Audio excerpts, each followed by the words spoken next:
실제로 저도 이렇게 환자분들 스트레스 받으시는 요인들 들어보면 돈 문제가 클 거라고 생각하는데 거의 8, 90%가 관계 문제예요. 예전에 어떤 장수 마을이 있었거든요. 여기는 사람들이 술, 담배를 엄청 하는 거예요. 그러니까 우리가 통상적인 통계로 봤을 때는 말이 안 되는 상황인 거예요. 근데 이 사람들 굉장히 큰 특징 중에 하나가 뭐냐면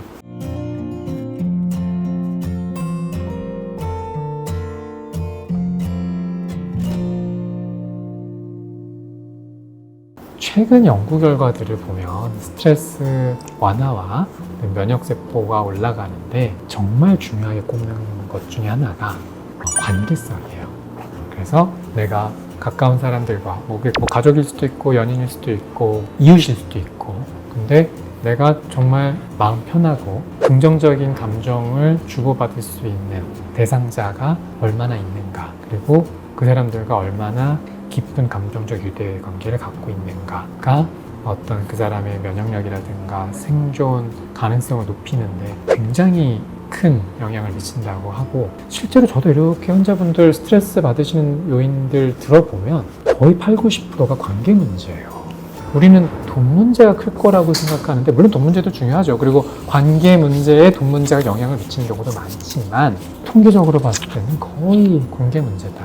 그래서 저는 이제 근본적인 치료가 어디까지 가야 하는가를 봤을 때 결국은 끝에 가면 이제 사회제도까지 가긴 하는데, 뭐 그건 우리가 어떻게 할 수 없는 영역이고, 우리가 노력해서 개선할 수 있는 영역이 관계성까지는 가야 된다고 봐요. 그래서 이 관계를 개선하기 위한 노력, 그것도 여러 가지 방법이 있는데 뭐 종교도 하나의 방법이고, 저는 환자분들한테 비폭력 대화라는 걸 많이 추천을 드려요. 뭐 특히 이건 종교적 색채도 없고, 내가 정말 가까운 사람과 그동안 폭력적으로 쓰던 언어들을 비폭력적으로 바꾸면서 내 감정도 좀 들여다보고 상대와의 관계도 개선되고 하는 것들을 많이 봤거든요. 예전에 어떤 장수 마을이 있었거든요. 장수 마을이 있었는데 여기는 사람들이 술, 담배를 엄청 하는 거예요. 그러니까 우리가 통상적인 통계로 봤을 때는 말이 안 되는 상황인 거예요. 술, 담배도 많이 하고 뭐 경제적으로 굉장히 풍요롭냐, 그렇지도 않아요. 굉장히 어렵고, 그럼 환경적으로 봤을 때 되게 이 열악하고 단명하는 사람들이 많아야 될 것 같은 환경인데 여기 사람들이 꼴편 100살 넘게 살더라는 거죠. 그래서 의료진들이 이해를 할 수가 없어가지고 가까이 가서 이렇게 들여다봤어요. 그랬더니 이 사람들이 굉장히 큰 특징 중에 하나가 뭐냐면 공동체 기능이 굉장히 강화되어 있었어요. 현대 사회, 특히 도시화된 문명 사회라고 부르는 곳들은 대부분 이 개인이 파편화되어 있거든요. 옛날에 우리가 뭐 농경시대나 이럴 때 대가족으로 이렇게 살았는데 그게 다 깨져가지고 아주 개인주의화되어 있단 말이에요. 그러니까 삶의 어떤 주거 환경 자체가 그렇게 돼 있으니까, 그리고 사회 환경 자체가 긴밀한 관계를 맺기 어렵게 자꾸 되어가다 보니까 이 공동체가 완전히 거의 붕괴되다시피 했단 말이에요. 근데 그 부족은 어떻게 하냐면, 예를 들어서 그 마을 주민, 예를 들어서 100명 있다고 칩시다. 100명 중에 한 명이 아파요. 아프면 우리 일반 사람들 생각했을 건 그 사람의 문제잖아요. 그 한 사람의 문제. 근데 그 부족은 이 공동의 문제로 봐요. 한 사람이 아픈 거를. 그래서 거기서 뭐라고 얘기하냐?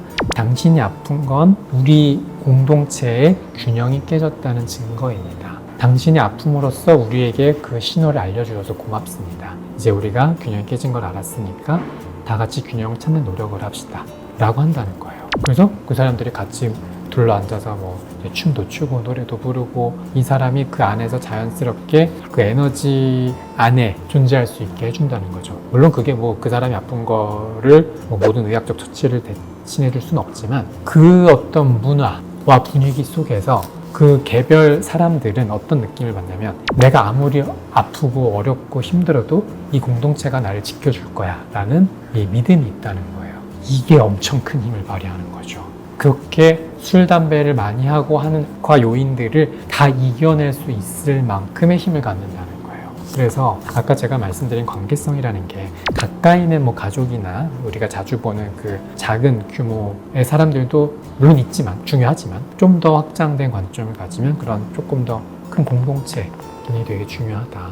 그래서 치유의 영역을 점점 깊이 들어가다 보면 결국은 작게는 개인적인 관계성, 넓게는 어떤 커뮤니티, 공동체 기능이 회복되는 게 결국은 어떤 근본적인 치유에도 되게 중요한 부분이다 라는 걸 말씀드리고 싶어요. 그래서 만약에 이 영상을 보시는 분들께서 암 환자이시거나 혹은 꼭 암은 아니더라도 암 환자분의 보호자분들이실 수도 있고요. 그리고 암은 아니지만 다른 질환을 갖고 계신 분들도 얼마든지 계실 수 있는데, 만약에 그 당사자분들이 지금 제가 말씀드린 것처럼 어떤 관계성이 좀 깨져 있는 상태라든가 어떤 공동체에 소속이 되지 못하고 있는 상황이라고 하시면 장기적으로는 이 부분을 개선하는 노력도 근본적인 치유에 굉장히 중요한 축을 담당할 수 있다. 이 점은 꼭 기억해 주시고요.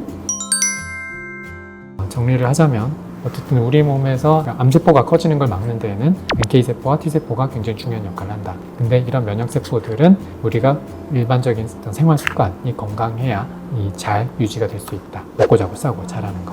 근데 그런 개인적인 노력을 할 때 추가로 신경 쓰실 게 어떤 관계성과 공동체 부분, 이런 걸 신경 쓰시고, 암을 치료한다는 건 그냥 암세포를 치료한다는 개념보다는 내 삶 전체를 바꿔나가고 치유한다는 개념으로 접근하셔야 근본적으로 치료가 된다고 봅니다. 이런 점 꼭 유념하시고 암의 어떤 치료와 예방에 도움이 되셨으면 좋겠습니다. 네, 감사합니다.